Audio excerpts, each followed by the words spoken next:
Hello YouTube family आहे आमचं गव्हाचं शेत आहे. तुम्हाला माझा नमस्कार. तुम्ही तुम्ही बघताय तुम्ही बघताय हर्षू विनोद. हे आपलं गवारचं शेत आहे. इथे माझ्या बाबांनी गवार खूप उगवली आहे. ती तुम्हाला झाड आहे. हे गवारचं झाड. इथे खूप गवार उगलेली आहे. तुम्हाला दाखवतो मी. बघा या झाडाला उगलेली गवार. काय आम्ही तोडून पण आणलेली आहे.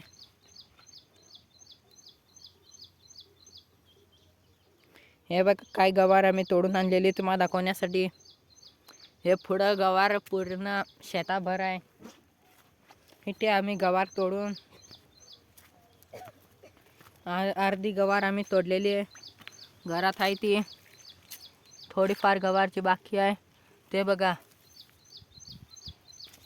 इकडं पूर्ण शेतात खूप गवार होती. त्यामधली आमच्या बाबांनी तोडलेली आहे.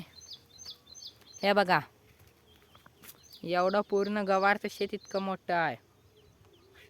हे एक अर्धा एकर मध्ये ते गवारच असेल. मागे तुम्ही बघू शकता ऊस लावलेला आहे. तिथे पण आपण जाऊत. परंतु आज आपण गवार बघूत. गवार कशी उगते आणि उगवली जाते. उगवली तर गेली हाय गवार. इकडं फक्त तोडायचं बाकी आहे. इकडं शेतात पुढे थोड्याफार अजून वस्तू म्हणजे की भाजीपाला लावलेला आहे. हे बघा गवारचं एक झाड इतकं मोठं राहतं.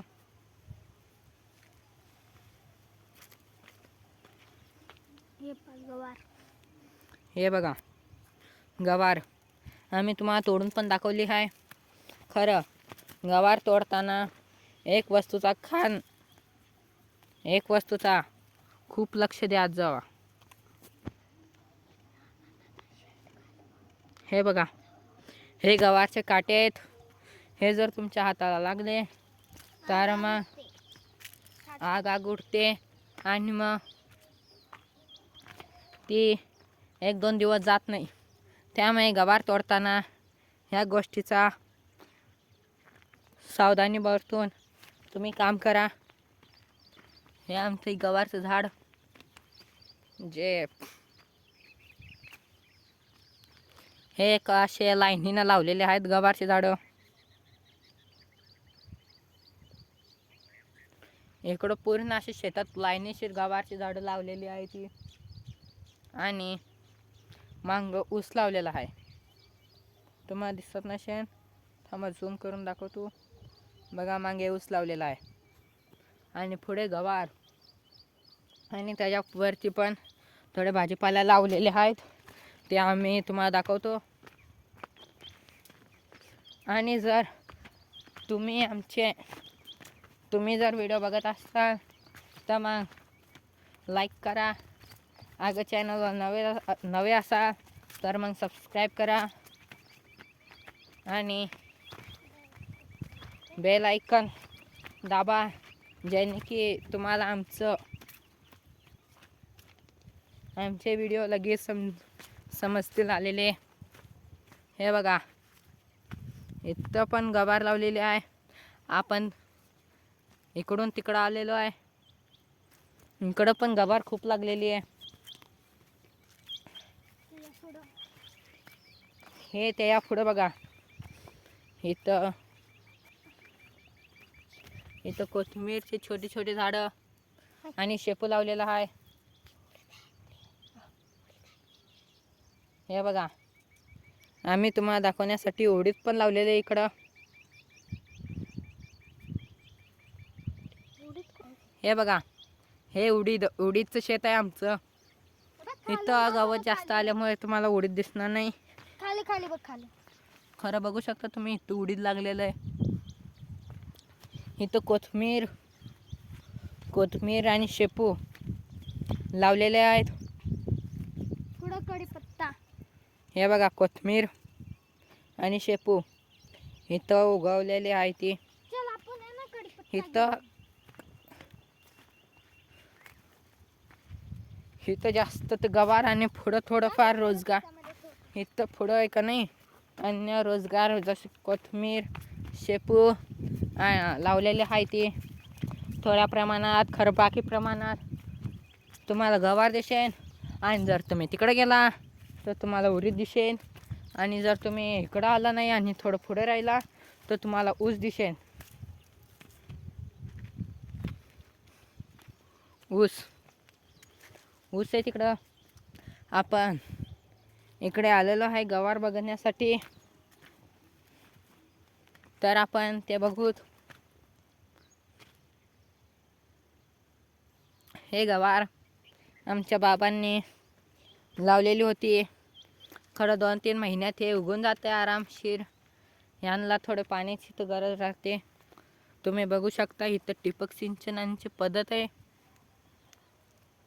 या शेतात ठिबक सिंचनाची पद्धत आहे जे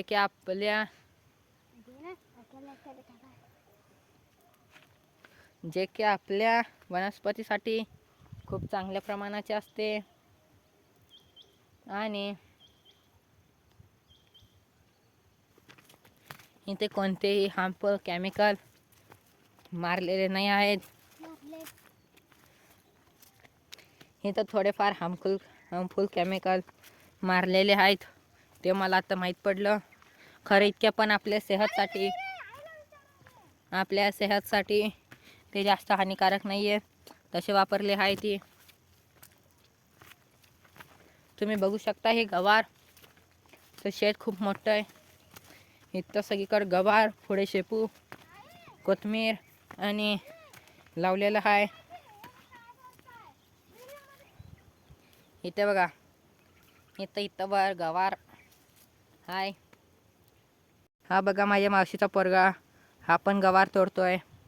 इकडं माझी आजी पण गवार तोडते. आणि इथं गवार तोडायचं काम अजून चालू आहे.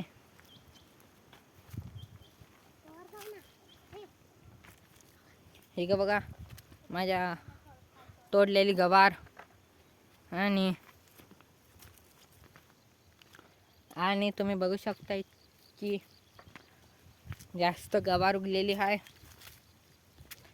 आम्ही 1-2 टप घरात पण ठेवलेले आहे तरी अजून भरपूर उगलेली आहे ते गवार.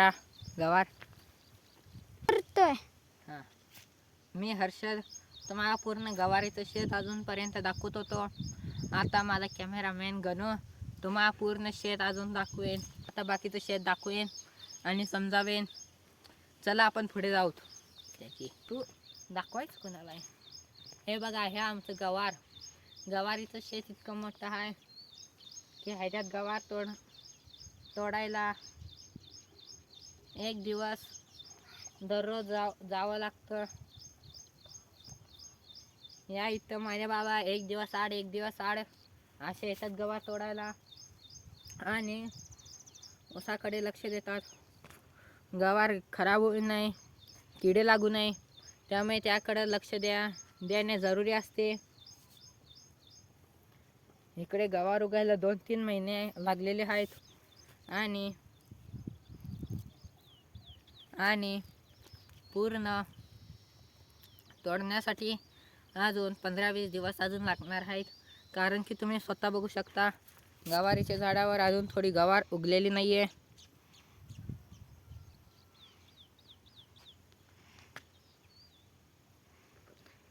गवारीच्या झाडावर अजून थोडी गवार उगलेली नाही आहे. कवळी आहे त्यामुळं अजून तोडायचं नाही. जेवढं उगलंय तेवढं तोडतायत. तुम्ही स्वतः बघू शकता. इथे बघा ठिबक सिंचनाची पद्धत. हे बघा इथे ठिबक सिंचनाची पद्धत आहे. हे तुम्हाला 7वी 8वी 9वी मध्ये शेतीवाल्या पाठामध्ये तर माहीतच असेल ठिबक सिंचनाची पद्धत. जी पोरं आहे त्यांना तुम्ही विचारू शकता. हे तर कमी पाण्यात जास्त उत्पादनांसाठी आपण ठिबक सिंचनाची पद्धत वापरतो. इथं आपले 10 मिनिट झालेले आहेत. त्यामुळे मी आता बंद करतो.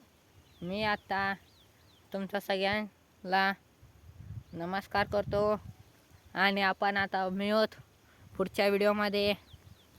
या चॅनलमध्ये राहण्यासाठी अगर जर तुम्ही नवीन असाल तर मग तुम्ही आमच्या चॅनलला सबस्क्राईब करा, लाईक करा, कमेंट करा आणि तुम्हाला आमचं गवारीचं शेत कसं वाटलं ते तुमच्या मताप्रमाणे सांगा.